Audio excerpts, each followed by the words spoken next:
திருச்சிற்றம்பலம். அருள்மிகு நித்திய சுந்தரேஸ்வர பெருமான் திருவடிகள் போற்றி போற்றி. அருள்மிகு நெடுங்கலநாதர் திருவடிகள் போற்றி போற்றி. திருஞான சம்பந்தப் பெருமான் திருவடிகள் போற்றி போற்றி. வரலாற்று முறையிலே 121வது திருப்பதிகம் திரு நெடுங்கலம். திருமுறை 1 52வது திருப்பதிகம். திருச்சிற்றம்பலம். திரு நெடுங்கலம் திருச்சிராப்பள்ளியிலிருந்து தஞ்சாவூர் செல்லும் வழியில துவாக்குடி என்ற ஒரு ஊர் வரும். அதிலிருந்து ஒரு 4 கிலோமீட்டர் ஒரு கிராம பாதை. அப்படி போனோம்னா இந்த திரு நெடுங்கலம்னு ஒரு அற்புதமான சிவாலயத்தை நம்ம பார்க்கலாம். சம்பந்த பெருமானால் பாடல் பெற்ற திறம் இந்த பதியம் ரொம்ப அற்புதமான பதியம். இப்ப நம்ம பெருமான அடைய முடியாததுக்கு காரணம் என்ன? அவர் மேல அன்பு வயப்படுவதற்கு முடியாததற்கு காரணம் என்ன? அப்ப இவைகள் எல்லாம் என்ன காரணம் அப்படின்னு சொன்னா, இடர்கள் இந்த உலகியல் நிலைகள்ல இருந்து நம்மளை அது இடர் செய்து அந்த அப்பாவுடைய சிவபெருமானுடைய அன்பு மீறிடாம இருக்கு. என்ன காரணம்? நம்ம உயிர் அந்த உலக பொருள்கள் மீது இச்சை வழி போகிறதுனால அதுல வரக்கூடிய ஏமாற்றங்கள், முயற்சிகள், தோல்விகள் இப்படி மாறி மாறி நம்மளை அந்த இறையாண்மைக்கு போக விடாம மயக்கிக்கிட்டு இருக்கு. நாம தான் அது பின்னால சுத்திக்கிட்டு இருக்குமே தவிர, அது நம்ம மேல விழுந்து நம்ம வேலை செய்தா அறியாமைன்னு நினைச்சுக்கிட்டு இருக்கும். ஆனா உண்மையிலேயே நாம தான் போய் அது மேல விழுந்து, இப்ப விஷயம் தானா நம்மளை கொள்ளாது, அது சாப்பிட்டதான் கொள்ளும். அது போலதான் இந்த மும்மலமும். ஆக மும்மலத்தோடு உயிர் கூடி தானையே தான் மும்மலமாக கருத ஆரம்பிச்சிடும். ஆக அந்த நிலையில இருக்கக்கூடிய மாற்றி இறைவன்பால் அன்பு செலுத்துவதற்காக இந்த பதிகத்தை ஞானசம்பந்தர் பாடியிருக்கார். நான் பின்னால வந்த அன்பர்கள் எல்லாமே இந்த இடர்களையும் பதிகம், அந்த உலகியல் இடர்களை நீக்குவதற்காக பதிகம் சொல்லி நம்ம மாத்தி சொல்லிட்டோம். உடனே என்ன பண்ணிட்டாங்கன்னா, என்னென்ன இடர்கள் வருதோ அதெல்லாம் நீக்கணும்னு சொல்லிட்டு இறைவனுடைய விண்ணப்ப பதிகமாக இது பின்னாலே மாறிடு. ஏன்னு சொல்றேன்னா, சேக்கிழார் பெருமானுடைய வாக்கை நம்ம கவனிக்கணும். இந்த பதிகத்தை சொல்லும் போது சேக்கிழார் பெருமான் என்ன சொல்றாருன்னா, நின்பால் நெஞ்சம் செலாவகை நேர் விளக்கும் இடும்பைகள் தீர்த்தருள் செய்வாய் எனும் இன்னிசை மாலை கொண்டேத்தி.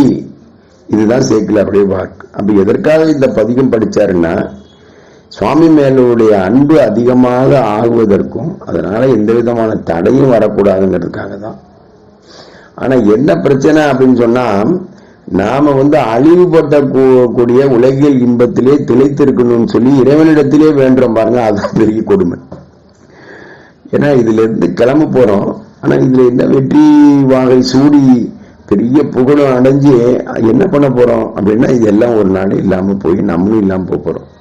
ஆக இந்த நாட்களை நம்ம பயன்படுத்த வேண்டியதற்காகத்தான் நம்முடைய பிறப்பே தவிர, இந்த பிறப்பை அறுக்கிறதுக்காக பிறப்பை பயன்படுத்துறவெல்லாம் கெட்டிக்காரன். ஆனா ஏதோ ஒண்ணுமே இல்லாத புகழையும் பெருமையும் அப்படியே உடம்பையும் அப்படியே சும்மா போய் சேகரிச்சு சந்தோஷமா இருக்கலாம்னா அது வேஸ்ட், அது ஏமாத்திக்கிற மாதிரி. அது இதுதான் ஞானசம்பந்தர் சொன்னது. அதனால இனிமேல் இந்த இடர்களையாங்கிற வார்த்தையை நம்ம கேட்கும் போது, அப்பாவுடைய சிவபெருமானுடைய அன்புக்கு எதுலாம் இடர் வருதோ அதெல்லாம் களையணும் சாமி அப்படின்னு சொல்லிட்டு இறைவனிடத்துல விண்ணப்பம் வைக்கிறதாக நம்முடைய வாக்கு அமையணும். திருச்சிற்றம்பலம். மறையுடையாய் தோளுடையாய் வார்சடை மேல் வளரும் பிறையுடையாய் பிஞ்சகனே. அப்படிப்பட்டவர் மறை உடையாய், வேத மொழியர். சுவாமி மறைகளை எல்லாம் ஓதக்கூடிய பெருமான். தோல் உடையாய், அந்த புலித்தோலை அரைக்கசைத்தார். வார் சடை மேல் வளர் நீண்ட திருச்சடையில அந்த இளம் பிறையை சூடி இருக்கிறவர். பிஞ்சகனேன சடையுடையவன், திருச்சடை உடையவருக்கு பிஞ்சகன் பேர். என்று உனை பேசினல்லால் குறை உடையார் குற்றம் ஓராய் கொள்கையினால் உயர்ந்த. அது என்னன்னா, குறை உடையவங்க தான் எல்லாருமே. ஆனாலும் சாமி என்ன பண்ணுவாருன்னா, அது குற்றத்தை பெருசா நினைக்க மாட்டார். ஓராயினா குற்றம் ஓராயினா அந்த குற்றத்தை அவர் பெருசாவே எடுத்துக்க மாட்டார். அதான் குற்றமே செய்யணும் குணமெனும் கருதும் கொள்கை உடையவர். யார சுந்தரர் வாக்கு இது. அதனால குறை உடையார் குற்றம் போறாய், அவன் குற்றத்தை பார்க்க முடியாது. அதே கொள்கையா வச்சிருக்கிறவர், கொள்கையினால் உயர்ந்த அப்படிப்பட்ட தன்மையிலே உயர்ந்தவர் நம்ம அப்பா சிவபெருமான். நிறை உடையார் இடர்களையாய் நெடுங்களம் மேயவனே. சிவமே பரம்னு யாரெல்லாம் தெளிவா இருக்காங்களோ அவங்களை ஏமாற்றவே முடியாது. அவங்கள கனவுலையும் சரி கேட்டாலே சிவம் சிவம் சிவம் சிவம் சிவம் சிவம் சிவம் சிவம் சிவம் சிவம், அது தவிர வேற ஒன்றும் தெரியாது. அப்படியே சிவமே பரம்னு தெரிஞ்சவங்க பாருங்க, அவங்க இடர்களை எல்லாம் களைவார். அது என்ன இடர்களே? இறைவனே நினைக்க, அடைய, துதிக்க, வாழ்க்க, இப்படியெல்லாம் தடைய வராது அவங்களுக்கு. அப்ப இந்த பதிகம் என்ன இடர் நீக்குதுங்கிறது தெரிஞ்சுக்கிட்டோம். நெடுங்கலம் மேயவனே, இந்த திருநடங்கலத்தில் இருக்கக்கூடிய பெருமான சொல்ற. கனை தெழுந்த வெண்திரை சூழ் கடலிடை நஞ்சு தன்னை. அப்படியே கனைத்துனா ஒரே சத்தம் கொடுத்துட்டு வருது. அப்படியே வெண்திரை அப்படியே அலைகளும் சூழ்ந்து அப்படி வரக்கூடிய அந்த கடல் இடை, அந்த கடல்ல இருக்கக்கூடிய நஞ்சை திணைத்தனையா மிடரில் வைத்த திருந்திய தேவ நின்னை. அது ஒரு சின்ன தேனை அளவு, அவ்வளோ பெரிய கடல் நஞ்ச ஒரு தினை அளவு சாமி ஆக்கிட்டாராம். அப்படி வச்சுட்டு அந்த மிடர்ல கொண்டு போய் கழுத்துல கொண்டு வச்சுக்கிட்டார். திருந்திய தேவ நின்னை அவ சிறிதளவாக மாத்தி அப்படி வச்ச பெருமானே, நம்ம இந்த உள்ளத்தை எல்லாம் திருத்தக்கூடிய தேவன், மாற்றக்கூடியவர். மனத்தகத்தோர் பாடல் ஆடல் பேணி ராப்பகலும் நினைத்தெழுவார் இடர்களையாய் நெடுங்கலம் மேயவனே. ஐயா பாடி ஆடி பரவசம் படனவன் ராவும் பகல் ராப்பகலாய் பேசும்போது எப்போதுன்னார் மாணிக்காசுரர்.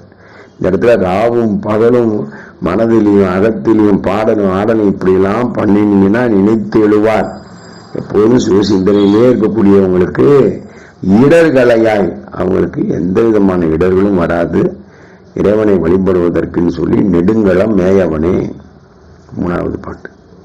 நின்னடியே வழிபடுவான் நிமலா நினை கருத. அப்போ பெருமான் தவிர வேற யாரையும் உடலாம், பெருமானே கதின்னு மாறினார் மார்கண்டேயன். நிமலன் விமலன் அமலன் உம்மலம் இல்லாதவர். அப்படியே நினைத்திருந்து அந்த கருத்தில் இருந்த என் அடியான் உயிரை வவ்வேல். அப்படிப்பட்ட என்னுடைய மார்கண்டேயன் அவன் உயிரை வவ்வேல், அவன் உயிரை எழுவக்கூடாது என்று அடல் கூற்று உதைத்த அந்த வலிமையான யமனை அப்படி தூக்குனார் கால. அவன் மூச்சை வந்துட்டார் மார்கண்டேயனுக்காக. கூற்று உதைத்த பொன்னடிய பரவினாலும் பூவோடு நீர் சுமக்கும் நின்னடியார் இடர்களையாய் நெடுங்கலம் மேயவனே. நெடுங்கத்தில் இருக்க பெருமானே, எப்படிப்பட்ட அன்பர்களே இடர்களே வரக்கூடாது அவங்களுக்கெல்லாம், அந்த இடர்களையாய் எல்லாத்தையும் நீக்கணும் அவங்களுக்கு எப்படி சொல்றாரு சாமி. பொன்னடியே திருவடியே பரவி அப்படியே சிந்தனையே திருவடியிலே தினமும் பூவும் நீரும் சுமந்து பூவையும் நீரையும் எடுத்து உனக்கு வழிபாடு பண்றாங்களே நின் அடியார், அவருடைய இடர்களை எல்லாம் நீக்கணும் சாமி. நெடுங்கலம் மேயவனை. மாலை புரிந்த மன்னபந்தன் மகளை ஓர்வால் மகிழ்ந்தாய். அதான் பர்வதராஜனுடைய மகள், அந்த பர்வத வர்தினி, அந்த உமையை ஒரு பாகமாக கொடுத்து மகிழ்ந்தார். அலை புரிந்த கங்கை தங்கும் அவிர்சடை ஆரூரா. அப்படியே அலை அடிச்சுட்டு வர கங்கைய அப்படி தாங்கினார் நம்ம அப்பா. அப்படிப்பட்ட அவிர்சடை, விரித்த விரிசடை, அவிர்த்து விட்டார் அப்படி சடை. அது ஒரு சடையில தான் தாங்கினார் நம்ம அப்பா. ஞான சம்பந்தரே சொல்றார், ஒரு சடை ஆடாம, அந்த ஒரு சடை கூட கொஞ்சம் கூட ஆடவே இல்லை. எவ்வளவு உயரத்துல இருந்து என்ன பிரயோஜனம் இருக்கு?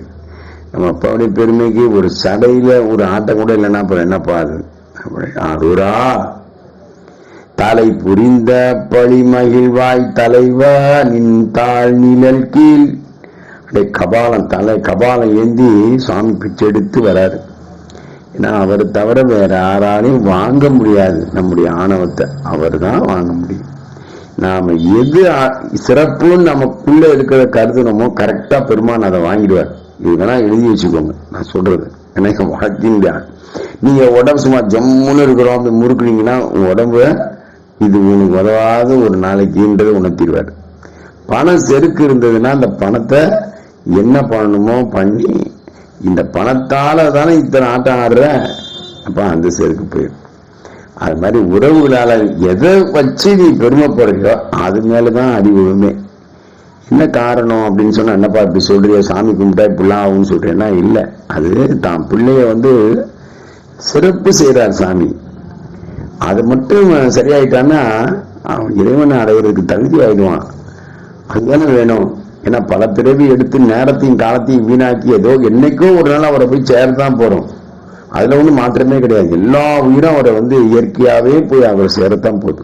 ஆனா அது பல பிறவி எடுத்து வீணாக்க வேணாம நேரத்தை விரைந்து சென்றோம்னா அந்த பிறவிகளுடைய கொடுமைகள் எல்லாம் நமக்கு வராமல் போயிடுவேன். ஒரு கருவில இருந்து வெளியில வருதுன்னா அந்த குழந்தை எவ்வளவு கஷ்டப்படுது அது தெரியாது. ஏன்னா மறந்துடுது நமக்கு. அதனால அது வாழ்வும் சாவும் ஐயோ பெரிய தொல்லை. அதனாலதான் ஞானசம்பந்தர் இந்த மாதிரிலாம் இடர்கலை பதிவுகள்லாம் படிச்சு அப்பாவோட நல்லபடியா அன்பா விரைவா சேருங்க அப்படின்னு சொல்ற. அதான் சொல்ற, தலைவா நின் தாழ்நிலைக்கு நிலை புரைந்தார் இடர்களையாய் நெடுங்களம் மேயவனே. அது ரொம்ப அற்புதமா இந்த ஒரு நிலைய மனம் வைத்தவங்க, அதான் நிலை புரிந்தார்னா அதுக்கு அர்த்தம் ஒரு நிலைய மனம் வைத்து உணர் ஞான சம்பந்தன் முதல்ல சொல்லிட்டார். ஒரு நிலைய மனம் வைக்கணும். ஸ்ரீராமகிருஷ்ண பரமன் சொல்லுவாரு, 10 இடத்துல தோண்டுனா கிணத்த தண்ணி வரல, 10 அடி தான் தோண்டினான். ஆனா ஒரே இடத்துலயே அவன் 30 அடி தோண்டினாலே தண்ணி வந்துருக்கும். அது போலதான் ஒரே நிலையில மனம் வைக்கணும். திங்கக்கிழமை ஆனா சிவன் கோயில், செவ்வாய்க்கிழமை முருகன் கோயில் அப்படின்னு சுத்திக்கிட்டே இருந்தோம்னா, ஆனா எல்லா நிலையிலும் இறைவன் இல்லாத இடம் இல்லை. அது ஒரு பாயிண்ட். அது உயர்ந்த ஞானம். ஆனா அதே நேரத்தில் அந்த ஞானத்தை அடையிறதுக்கு ஒரு வழியில தான் போய் ஆகணும். இப்ப மதுரைக்கு போறோம்னா ஏதாவது ஒரு வழியில போறோம் சொக்காவை பாக்குறதுக்கு. நம்ம 10 ரூட்டுக்கு போனோம்னா எந்த காலத்துல போய் சேர்றது?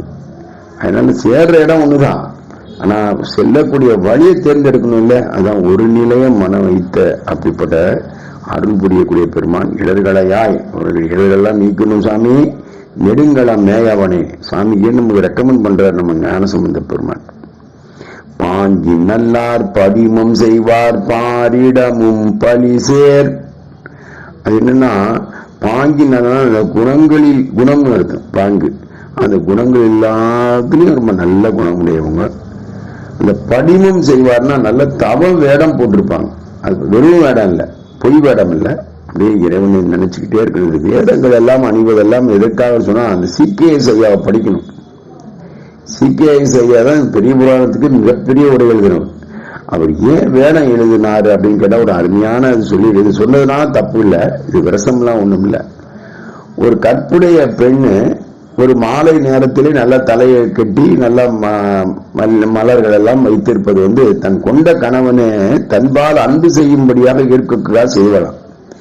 அதுபோல நாம் ஏன் சிவனடியார்கள் தவவேடம் பூன்றாங்கன்னா அவர்களை பார்த்து அந்த சிவ சிந்தனை ஏனையோர்களுக்கு வரணுங்கிறதுக்காக தானே தவிர அவர்களுக்கு அது போட்டாதான் சாமி மேல ஞாபகம் வரும்ன்றதுலாம் கிடையாது. அது நம்ம ஒவ்வொரு முறையும் இந்த தவவேடம் பண்ணும் பொழுது நாம நினைப்பது என்னன்னா, நம்மளை பார்த்து அவனுக்கு அந்த சிவபெருமான் மேல ஆசை வரணும். இப்படிலாம் இருக்காரு, நம்ம எப்படி இந்த மாதிரிலாம் ஆக போறோம் அப்படின்ற ஒரு ஆனந்தத்தை அவனுக்குள்ள உழைக்கணும். அதுக்காக தான் தவமாடம் போட்டிருக்கோம். இது சீக்கிரம் எழுதியிருக்கிறார். அது எவ்வளவு ஆனந்தமா இருக்கு அதை கேட்கும்போது. இந்த மாதிரிலாம் பெரியவங்க எழுதின உரைகள் எல்லாம் படிச்சோம்னா தான் நம்ம ஒண்ணுமே இல்லைன்னு தெரிஞ்சுக்கலாம். அதான் உண்மை. அதான் ஐயா சொல்றாரு, பாங்கி நல்லார் படிமம் செய்வார் பாரிடமும் பலி சேர். இந்த பாருன்னா அந்த உலகம், இந்த உலகத்தில் இருக்கக்கூடிய இடத்துல போய் என்ன பண்ணுவார், அம்மா அப்பா பிச்சை எடுத்துன்னு போறாரு. அப்படிப்பட்ட நல்லவர், தவமே வடிவானவர், தவ வேடம் உடையவர். ஆனா இது என்ன பண்றாரு, பிச்சை எடுத்து போறாரு. தூங்கி நல்லார் பாடலோடு தொடு கடலே வணங்கி. தூங்கினா மனம் ஒரே இடத்துல அப்படியே ஒண்டி சிவபெருமாண்டியே நிக்கிறது. தூங்குதெல்லாம் அப்படியே தூக்கத்துல போயிடுறது இல்லை, சுவாமி மேலேயே இருக்கிறது. அப்படிப்பட்ட பாடலும் தொழுதலும் திருவடியை வணங்குறவங்களுக்கு தாங்கி நில்லா அன்பினொடும் தலைவா நின் தாழ் நிழல் கீழ். தலைவா சிவபெருமான் எப்படி கூப்பிடாரு பாருங்க நம்ம ஐயா ஞான சம்பந்தர். தாங்கி நிலா அன்பினோடுன்னா அப்படியே கரை கடந்த வெள்ளம் போல அது தடுக்கவே இல்லை. கொஞ்சம் நஞ்சம் இல்லை அன்பு மழை அப்படியே கொக்குது அன்பு.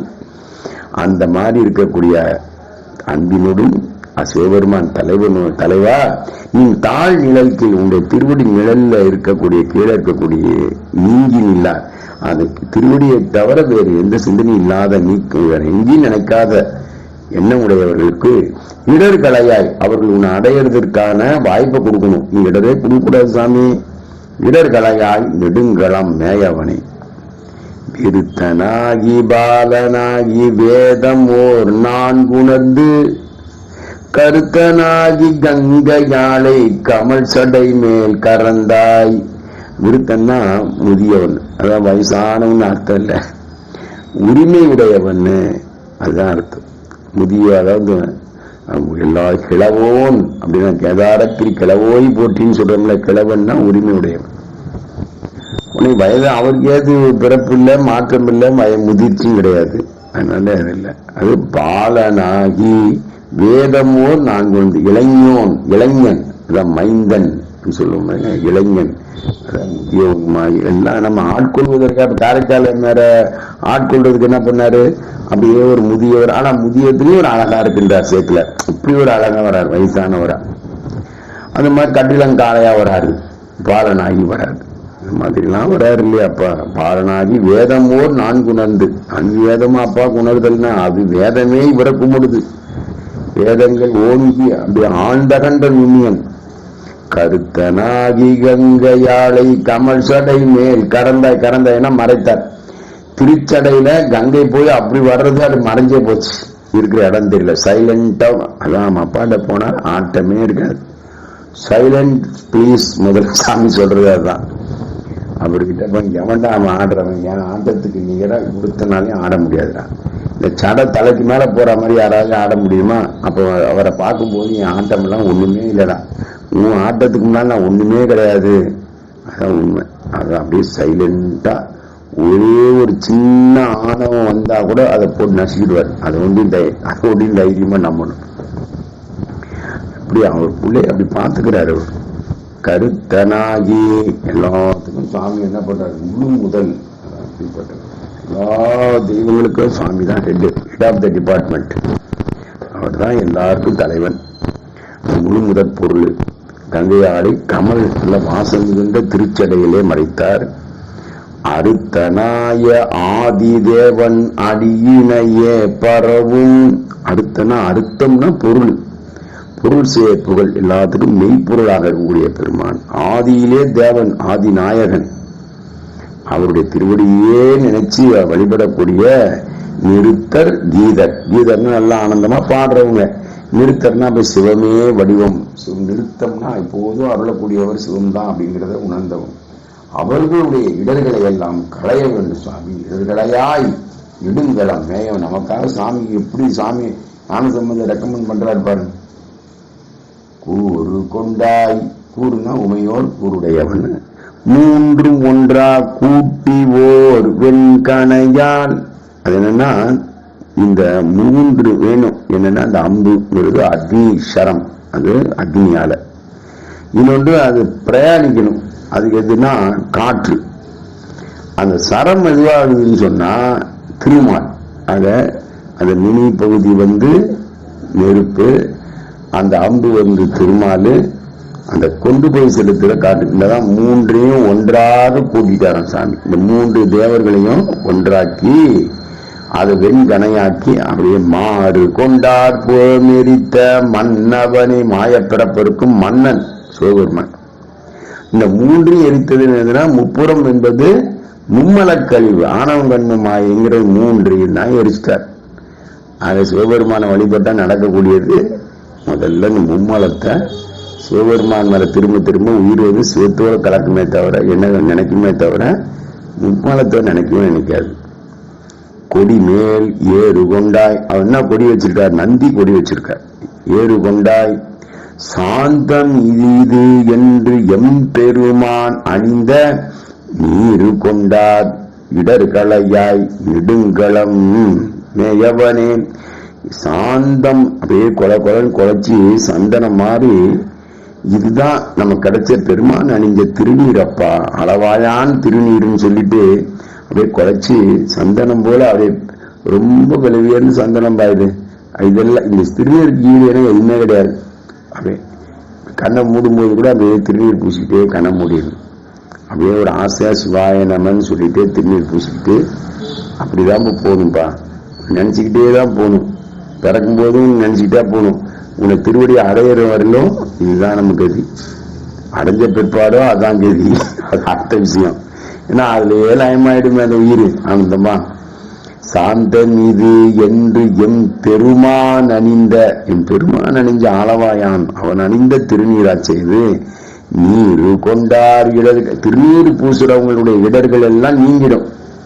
இது ஞானசம்பந்தர் சொன்ன ரகசியம். நல்ல பரவிய திருநீற்றண்டை பாதுகாத்து வைப்பீர் என்று புறவலர் மன்றுளாடும் பூங்கடல் சிந்தை செய்தார் மெய்ப்பொருள் நாயனார். பரவிய திருநீற்றண்டை பாதுகாத்து வைப்பீர் அவர் சொன்ன வார்த்தை தான். அந்த பரவிய திருநீரும் பூசி பாதுகாப்பாக வைங்க, அதை பூசின அடியாரையும் பாதுகாப்பா வச்சுக்கோங்க அப்படின்னு சொல்லி. என் பெருமான் அணிந்த திருநீரு கொண்டார் இடர்களையாய் நெடுங்கலம் மேயவனை குன்றின் உச்சி மேல் விளங்கும் கொடிமதில் சூழ் இலங்கை. அது என்ன, குன்றினுடைய உச்சியில மேருமலையினுடைய உச்சியின் ஒரு பகுதி இலங்கை. அந்த கொடி மதில் சூழ் நல்ல எப்ப பாரு அங்க கூடிய கொடி கட்டி பறக்கலாம் பாரு அப்படிம்பாங்க ராமன். அந்த மாதிரி பெரிய மதிலும் அதன் கொடியுமா அப்படி இருந்தா அந்த இலங்கை. அன்றி நின்ற அரக்கற்கோணை. அன்றி நின்றனா அவங்க ஒரு மாறுபட்ட சிந்தனையிலேயே வாழ்ந்துட்டான். சிவபெருமானோட ஏயணும்னா அந்த கருணை வேணும், தியாகம் வேணும். சிவபெருமான் இருக்க என்னெல்லாம் உயர்ந்த குணத்தை ஆய்ந்து அந்த குணத்தை தன் குணமா மாத்திக்கிட்டவெல்லாம் சிவத்தோட ஈஸியா கலந்துடும். அப்ப எண்ணெயும் தண்ணியும் கலக்குமானா கலக்காது. அப்ப இந்த என்ன தன்மையில சிவமாம் தன்மை என்னங்கிறது அறியாம தன் தன்மையை நம்மளால மாற்ற முடியாது. இப்ப சிவம் தனக்காக வாழ்ற சாமி, தனக்காக தவம் பண்றது ஒண்ணுமே எல்லாமே பிறருக்காக சுவாமி செய்யறாரு. அப்ப ஒரு நூல் அளவாவது பிறர் நல்லா இருக்கணும்ன்ற ஒரு செயல் செய்தாதானே அவர் அடைய முடியும். அப்ப அதுதான் அந்த நிலையில அவன் திமிரு. அவனுக்கு பார் தன்னை பத்தியே சிந்தனை. தனக்கு 10 பேருக்கு கீழ்ப்படியும் நினைப்பான். ஆனா தான் 10 பேர் கீழ்ப்படிக்கணும் ஒருத்தன் கூட நினைக்க மாட்டான், ஒருத்தன் கூட கீழ்ப்படிக்கணும். அதுதான் அந்த மாறுபட்ட சிந்தனை. நம்ம அப்பா மாதிரி யாராவது கீழே இறங்கி வர முடியுமா? நாயன்மார்களுக்காக எப்படி வந்திருக்காரு, நிறைய கண் காணாது நிறைய இறங்கி வந்துகிட்டே தான் இருக்கிறாரு. அது நம்மளால நிறைய தடவை நம்ம சம்பவம் வந்துட்டு தான் இருக்கு. ஆனா அது நம்மளால அறிய முடியல. காரணம் என்னன்னா அந்த ஆணவ மலப்படலம் அது மறைச்சிக்கிட்டு. அறுவரை கீழ் அடர்த்தாய். அந்த கைலாய மலையின் கீழே அவங்க அந்த ராவணனை அடர்த்தார், நசீட்டர் என்று நல்ல வாய்மொழியால் ஏத்திரா பகலும் நின்று நைவார் இடர்களையாய் நெடுங்களம் மேயவனே. இந்த மாதிரி பெருமானுடைய பெருமையை பேசி பேசி வாயில துதித்து ஏத்தி ராப்பகலா இரவும் பகலுமா பேசி அந்த எம்பெருமான் நின்று அப்படின்னா மனதால் ஒண்டி நின்றுன்னு அர்த்தம். நின்றுனா உடனே ஸ்டாண்டர்ட் நின்று கூடாது, அது அர்த்தம் இல்லை. அது மனதால ஒண்டி நின்று நைவார். நெய்தல்னா ஊனினை உருக்கி உள்ளொலி பெருக்கி பெருமானேன்னு அப்படியே கசிஞ்சு காதலாய் கசிஞ்சு அப்பா அப்படியே எனக்கு நெஞ்சில குத்தி முதுல போறாமா ஏன்பா என்னப்பா நீ ஊனியை விட்டுட்டு இருக்கிய, நான் வீணா போயிடுவோம் போல இருக்க அப்படின்னு சொல்லி அப்படியே நெய்தல். அப்படிப்பட்டவங்களுடைய இடரை நீ கட்டாயமா கலைஞ்சிடணும் சாமி. இடரு கலையாய் நெடுங்கலம் மேயவனே. இப்ப ஞானசம்பந்தருடைய யாடல் எனதுரை தனதுரை அப்படி சொன்னவராச்சு அவரு. வேலவென் கொம்பொசித்த மாலும். இந்த திருமால் என்ன பண்றாரு அப்படின்னு சொன்னா, இந்த கம்சன் இருக்கல கஞ்சன், அந்த கம்சன் பெரிய யானை, அந்த குவலய பீடம்னு ஒரு யானையா அனுப்புறான். இவர் எப்படியாவது கொன்னுறணும்னு சொல்லிட்டு அந்த கண்ணன் அவதாரத்துல. அப்ப என்ன பண்றாருன்னா அந்த யானையினுடைய தந்தத்தையே உடைச்சிடுறாரு. யாரு? அந்த கண்ணன் திருமால் அவதாரம் பண்றாரு இல்லையா, அப்ப உடைச்சிடுறாரு. அதான் சொல்றாரு இத. அந்த வேலை யானையினுடைய கொம்பை ஒடித்த திருமாலும் விளங்கிய நான்முகனும் பிரம்மனும் சூழ எங்கும் நேட, எங்க பார்த்தாலும் சுத்தி சுத்தி சுத்தி தேடிக்கிட்டு இருக்காங்க 2 பேரும் மேலையும். ஆங்கு ஓர் சோதியுள் ஆகி நின்றாய் அருட்பெருஞ்சோதி அண்ணாமலையும் அண்ணா போற்றி. ஒரே ஒரு அடிமுடி காணாத சோதியா சுவாமி இருக்கிறார். கேளல் வெண் கொம்பணிந்த பெம்மான். எப்படிப்பட்ட கேளல்னா அந்த பன்றி வராகமா இருக்குமா அந்த கொம்பெல்லாம் சாமி ஊழி நல்ல உயிர்களை எல்லாம் தன்மையப்படுத்தி திரும்பவும் அதை அவதாரமா கொடுக்கிறார். அதுதான் அவதாரம். சாமி என்னைக்கும் அவதாரம் எடுக்கிறது இல்லை, உயிர் தான் அவதாரம் பண்ணும். 10 அவதாரம் 10 தச அவதாரம் அவங்களே சொல்றாங்க. எது அவதாரம் எடுக்கும்? மேலான உயிர்கள் எல்லாம் பிறப்பு சுவாமியுடைய திருக்கருணையால பிறந்தா அது அவதாரம், விரைவழி பிறந்தா அது பிறப்பு. இதுதான் வித்தியாசம். சுவாமி திருவுருளால அப்படி பெருமான் போப்பா அப்படின்னார் சுந்தரர், அது அவதாரம். உடனே மண்ணுக்கு வந்துட்டார், உடனே ஒபீடியண்டா கேட்கிறாரு, அது திரு அவதாரம். விரைவழியா வர்றது பிறப்பு. அது சுவாமி இதுங்களெல்லாம் திருவதாரம் பண்றதுக்காக தன்னுடைய மார்பிலே வச்சுக்குவார். உடனே அவர் எல்லாத்தையும் இப்படி எல்லாம் அழிச்சிட்டாரு, சாம்பல் ஆக்கிட்டாரு. அதுலயும் சாமி கருணை தான் செய்யறார். கேடிலா பொன்னடி, ஒரு கேடு தீதில்லாத ஒரு சாமி. நன்றுடையான் தீதிலாதான், கேடிலா பொன்னடி. அப்படிப்பட்ட நன்மையே செய்கிற திருவடி நீழல். அவருடைய திருவடியுடைய நிழலில வாழ்றவங்களுக்கு இடர்கலையாய் நெடுங்கலம் மேயவனே. வெஞ்சொல் தம் சொல்லாகி நின்ற வேடமிலா சமனும். இப்ப பார்த்தா சொல்லுல ஒரே கர்வம், அதற்கு ஒரு கொடுன்னு சொல்லவே பேசிக்கிட்டே இருக்குது. அப்படிப்பட்டவன் ஆனா பார்த்தா வேடம் உண்டி புற வேடம் உண்டி நல்லா போட்டுக்குவான். அப்படி இருக்கக்கூடிய சமணனும் தஞ்சமில்லா சாக்கியரும். தஞ்சமில்லான நல் பண்புகளே நற்சார்புகளுடைய நற்பண்புகளே வாழ்க்கையில கடைபிடிக்காத அந்த சாக்கியர்களும் பௌத்தர்கள். ஏன்னா நிறைய உயிர்களை எல்லாத்தையும் அவர்கள் வேறு விதமான முறையில படு மீன் சாப்பிடலான்றாங்க. அதாவது நீ பிடிச்சி கொண்டு சாப்பிடக்கூடாதான். ஆனா அது மீன் எதிரி குதிச்சு அதுவே செத்து போச்சுன்னா அது செத்து போனப்ப சாப்பிடலாமா? என்ன அது அநியாயமா இருக்குது. ஓடு மீன் சாப்பிடாது படு மீன் சாப்பிடலாம். இதெல்லாம் ஒரு இருக்காங்க. ஒருத்தருக்கு 1000 தத்துவங்களோட இருக்காங்க. தத்துவம் ஒன்று அறியார். அவங்க மெய்ப்பொருள் உண்மையை அறியாதவங்க. அவங்க துஞ்சலில்லா வாய்மொழியால் தோத்திரமின் அடியே நெஞ்சில் வைப்பார் இடர்களையாய் நெடுங்களம் மேயவனே. அது என்ன துஞ்சல் இல்லாதுன்னா ஒரு தூக்கம். திருமறையை கையில எடுத்த உடனே என் நண்பர் சொல்வார், ஐயா என்னமோ நான் படிக்கணும் தான் உட்காடுறேன், ஆனா நான் படிக்க ஆரம்பிச்சோடனே தூக்கமா வருது யார். அதுதான் சொல்றாரு. அதுதான் ஞான சம்பந்தரு. துஞ்சலும் துஞ்சலிலா போதும் நெஞ்சம் நைந்து நினைவு, நெஞ்சகத்து நைந்து. அது ஏற்கனவே சொல்லியிருக்காரு. அதனால துஞ்சல் இல்லாத தூக்கத்தை விட்டுட்டோம்னா நம்ம இப்ப ரொம்ப நேரம் நமக்கு கிடைக்கும். இப்ப உதாரணத்துக்கு 12 மணி நேரம் தூங்கும்போது நம்ம 60 வயசு வாழ்ந்தோம்னா வெறும் 30 வயசு தான் நம்ம உயிரோட இந்த மாதிரி அர்த்தம். அப்ப நம்ம வாழ்நாளே போச்சே. அதனால இந்த தூக்கத்தை கொஞ்சம் கொஞ்சமா குறைச்சிக்கிட்டே வரணும். அதுதான் ரொம்ப ஒரு அடிப்படை தூக்கம்னு இருக்கணும். ரொம்ப நேரம் 8 மணி நேரம் 9 மணி நேரம் தூங்குறதுல வேஸ்ட். அது உடல்ல வலி தான் கொடுக்கும். அதனாலதான் துஞ்சலில்லா வாய்மொழியால் தோத்திரமின் அடிய. நல்லா தோத்திரம் திருமுறைகள் அவரவருக்கு என்னென்ன இறை பக்தி பாடல்களோ அதை நல்லா பாடணும். அப்படி பாடி நெஞ்சில உணவை வைத்து பாடுறவங்களுக்கு இடர்களையாய் நெடுங்கள மேயவனே. அவங்க இடரெல்லாம் நீக்கணும் சாமி. பதியம் நிறைவாகுது. நீடவல்ல வார்சடையான் மேய நெடுங்களத்தை. நீடவல்லன்னா அது வளர்ந்துகிட்டே போகுது சடை. அது என்ன நான் ஸ்டாப். ஏன்னா உயிர்கள் எல்லாம் கோடானு கோடி உயிர்கள் போய் சாமி சடையில போய் தங்கிக்கிட்டே இருக்கு. அப்ப எவ்வளவு பெருமான் உயிர்கள் தாங்குதோ அந்த அளவு சடையும் போய்கிட்டே இருக்கு. அதுவும் ஆதி என்ன விழாது சடையும். நீடவல்ல அப்படிப்பட்ட சடை நீண்ட வார் சடையான் மேய நெடுங்களத்தை தங்கி இருக்கிறாப்பா. அப்ப நம்ம அப்ப நெடுங்களத்தை சேடர் வாழும் மாமருகின் சிரபுரக்கோ நலத்தால். சிரபுரம் என்ற சீர்காழியின் 12 பேர்ல ஒன்று சிரபுரம். அந்த சிரபுரத்துக்கு தலைவன் மன்ன யாரு? நான் சொல்றாரு பாருங்க. சேடர் வாழ்னா புகழ்பெற்ற பெருமை மிகுந்த பெரியோர்கள் வாழ்ந்த, உண்மையான பெரியார்கள் வாழ்ந்த அந்த இடத்துல பெரிய வீதிகள் உடைய சீர்காழியே நலத்தால் நாடவல்ல, நன்மையிலேயே செய்யக்கூடிய ஞான சம்பந்தர். உங்களுக்கு நன்மை செய்யறதுக்காக நான் அதை பாடின பாடலு நாடவல்ல பணுவன் மாலை.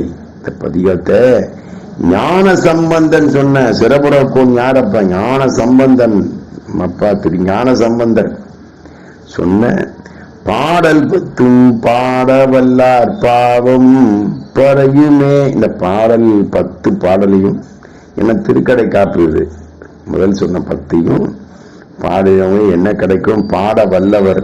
அதே பாடி பாடி வன்மைன்றது அந்த சுவாமியை நினைச்சு உருகி உருகி பாடுறவங்களுக்கு பாவம் எல்லாம் நீங்கிடும் அப்படின்னு சொல்லி, இந்த இடர்கள் எல்லாம் நீக்கணும் சாமி சொல்லி சுவாமிகிட்டே நமக்காக ரெக்கமெண்ட் பண்றார். நமக்காக ஆதரவு நம்ம பக்கம் இருந்துக்கிட்டு சிவபெருமான்கிட்ட வேண்டுதல் வைக்கக்கூடிய அருமையான பதிகம். இந்த பதிகம் தயவு செய்து இந்த பதிகத்தை எப்படியாவது 4 வரியா படிச்சு மனப்பாடம் பண்ணிடு.